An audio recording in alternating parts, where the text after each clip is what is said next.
Like to introduce you to a story that I loved when I was a kid. It was called A Head and a Body. I loved it because I would spend summers at my grandfather's house, and he lived in Mount Harmony. If you check the back of a telltale lilac bush, that's where this story took place.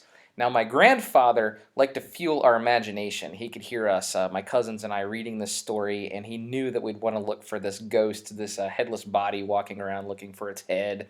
And so he would tell us that he knew where the well was and that it was on top of the hill, and all we had to do was look for it. And I don't know if the other old folks of the community were in on it with my grandfather or if they just liked to tease us, but they'd say that they heard the ghost at night. And one man said that he was hiking up there near the well and it had been raining and the well had filled up with water and he could see that the water overflowing out of the well was pink, still tinged with the blood from this grisly murder. Well, this really didn't slow us down as kids. We were always looking for a ghost. We really felt like, maybe we were ghost hunters and we were going to search around the area at night.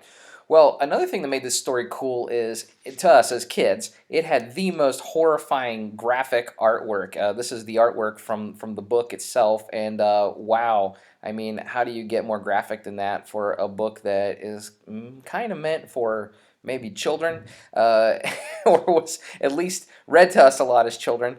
And you'd see this head coming off, and there it's about to tumble down into the well. Well, the other day, my neighbor was doing some work out on a piece of property that he had bought, and he yelled at me while I'm walking down the gravel road, and he says, "Hey, I found my first mass grave."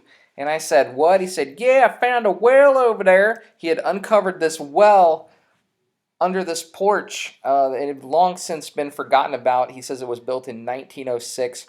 So I go over to look at the well, and he says, "Hey, yeah, 3 dead bodies was in there." And I said, "You're kidding." And he says, "2 possums and a cat, an orange cat."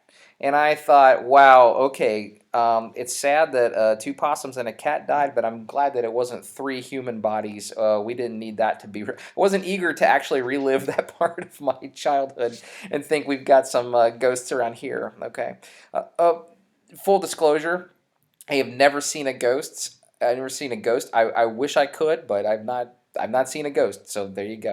Maybe they don't exist. One can only hope, right? But anyway, so looking down in this well, it's not hard to think how this story, would have taken place. A head tumbling into a well and a soul left in a state of unrest, looking to be complete. So I want you to listen to the YouTube video that I've linked for A Head and a Body today, and I want you to still think motifs today. I want you to identify one motif that you think Ruth Ann Musick would have identified. She actually identified 4 for this, okay? What in your mind would be something that we might see time and again in folklore?